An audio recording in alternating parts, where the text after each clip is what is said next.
శ్రీమాత్రే నమః. అందరికీ నమస్కారం. వైశాఖ పురాణం 13వ అధ్యాయం గురించి ఇప్పుడు మనం తెలుసుకుందాం. ఓం నమో నారాయణాయ. శృతకీర్తి మహారాజు తనకి కలిగిన సందేహాల గురించి శృతదేవ మహాముని దగ్గర వినయంగా ప్రార్థిస్తున్నారు.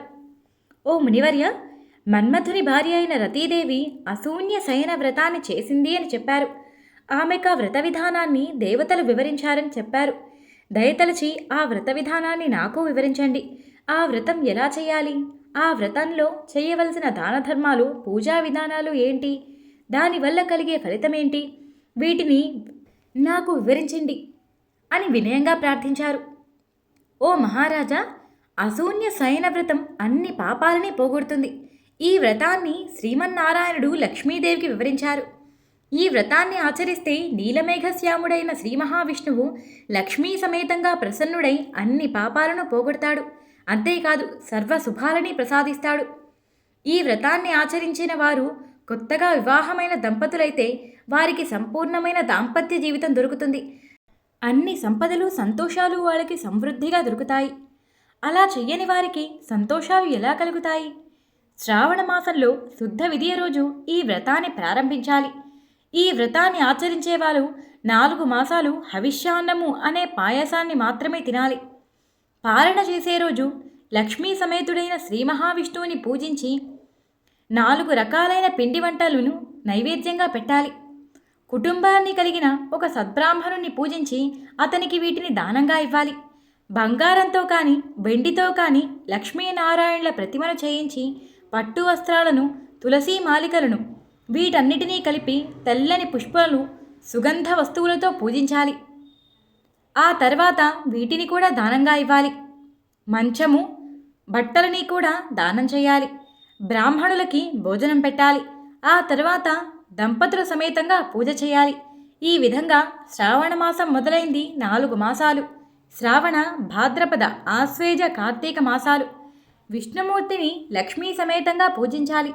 ఆ తరువాత మార్గశిర, పుష్య, మాఘ, ఫాల్గుణ మాసాలు లక్ష్మీ సమేతుడకు శ్రీమన్నారాయణుణ్ణి పూజించాలి.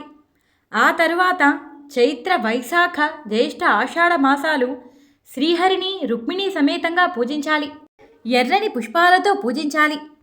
భూదేవి సహితుడు సనక సనందాదులచే పూజింపబడేవాడు పరిశుద్ధుడైన శ్రీ మహావిష్ణువుని పూజించాలి. ఈ విధంగా చేసి ఆషాఢ శుద్ధ విదియ రోజు ముగించాలి. అష్టాక్షరీ మంత్రంతో హోమాన్ని చేయాలి.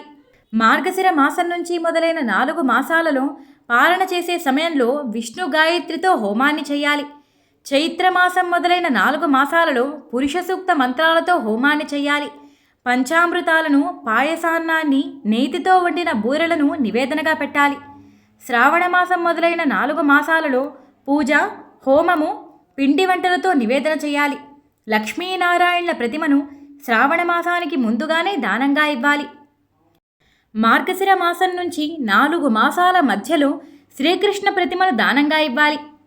చైత్రమాసం నుంచి 4 మాసాలు పూజ చేసిన తరువాత వెండి వరాహమూర్తిని దానంగా ఇవ్వాలి. అప్పుడు కేశవాది 12 నామాలతో 12 మంది బ్రాహ్మణులకు యథాశక్తిగా బట్టలను దక్షిణతో కలిపి దానంగా ఇవ్వాలి. నేతితో వండిన బూరెలను ఒక్కొక్కరికి 12 చొప్పున దానంగా ఇవ్వాలి. ఆ తరువాత మంచాన్ని, పరుపుని ఉంచి దానిపైన కంచు పాత్రను పెట్టి ఆ పాత్రని అలంకరించి దానిలో సర్వాలంకార భూషితమగు లక్ష్మీనారాయణ ప్రతిమను విష్ణు భక్తునికి కుటుంబ సమేతుడైన సద్బ్రాహ్మణుడికి దానంగా ఇవ్వాలి. ఆ తర్వాత సమారాధన చేయాలి. మనసులో ఇలా భావించాలి: ఓ జనార్దన, ఈ మంచముపై లక్ష్మీ సమేతుడివైన శ్రీమన్నారాయణుడివైన నువ్వు ఉన్నావని మనస్ఫూర్తిగా భావిస్తున్నాను. మా దంపతులిద్దరి జీవితంలో శాశ్వతమైన సుఖాన్ని అనుగ్రహించు స్వామి అని మనస్ఫూర్తిగా భావించాలి. ఈ వ్రతాన్ని భార్య లేని భర్త అయినా, భర్త లేని భార్య అయినా, దంపతులైనా ఎవ్వరైనా చేసుకోవచ్చు. ఓ మహారాజా, నువ్వు ఈ వ్రతం గురించి అడిగావు, నేను నీకు వివరించాను. ఈ వ్రతాన్ని ఆచరించిన శ్రీ మహావిష్ణువు తప్పకుండా ప్రసన్నుడవుతాడు. ఆచరించిన వారిపై తప్పకుండా తన కరుణావర్షాన్ని కురిపిస్తారు.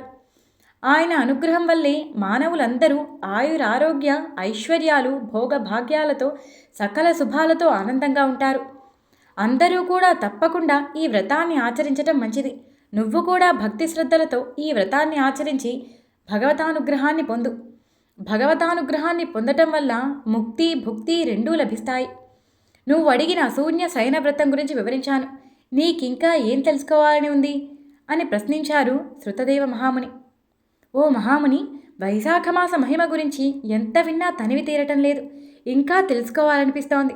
వైశాఖ మాసంలో గొడుగుని దానంగా చేయటం వల్ల కలిగే ఫలితం ఏమిటి?